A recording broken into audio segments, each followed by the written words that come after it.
Les sujets du jour de la revue fiduciaire. Premier sujet de notre JT.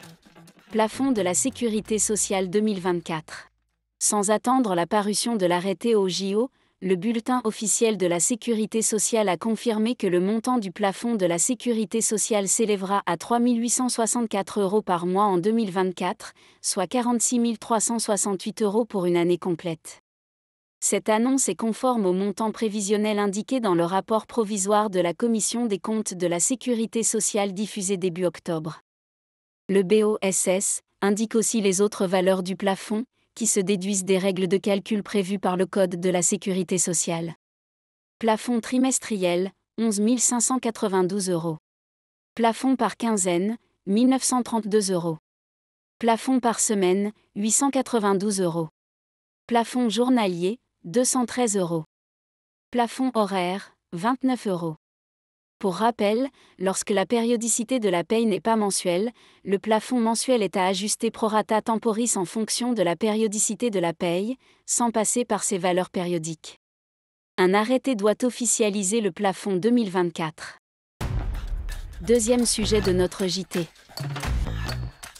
Régime des impatriés.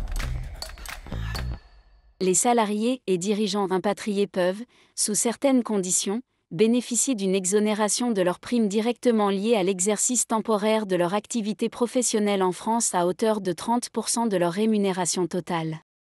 Dans un litige opposant un footballeur professionnel à l'administration fiscale, le Conseil d'État a récemment jugé qu'une prime versée à l'occasion de la rupture du contrat de travail doit être regardée comme un élément de la rémunération imposable du contribuable et peut par conséquent bénéficier de l'exonération de 30% applicable aux salariés impatriés. Troisième sujet de notre JT. Un partenariat en faveur de la normalisation volontaire. Élaborées au sein d'instances reconnues via un processus ouvert et consensuel, les normes volontaires permettent de spécifier les caractéristiques des services et produits. Les pouvoirs publics veulent encourager le recours à la normalisation volontaire. C'est l'objet d'une convention de partenariat signée le 26 septembre 2023 entre le Secrétariat général pour l'investissement, SGPI, la Direction générale des entreprises, DGE, et l'Association française de normalisation, AFNOR. Cette convention de partenariat s'inscrit dans le cadre de France 2030, qui vise à rendre l'industrie française plus compétitive et à accélérer les innovations technologiques. Elle incite les entreprises à utiliser des règles volontaires plutôt que strictement obligatoires. Elle prévoit pour cela des actions concrètes, information sur les avantages des règles volontaires, promotion des normes comme guide stratégique, et soutien aux entreprises innovantes les plus prometteuses.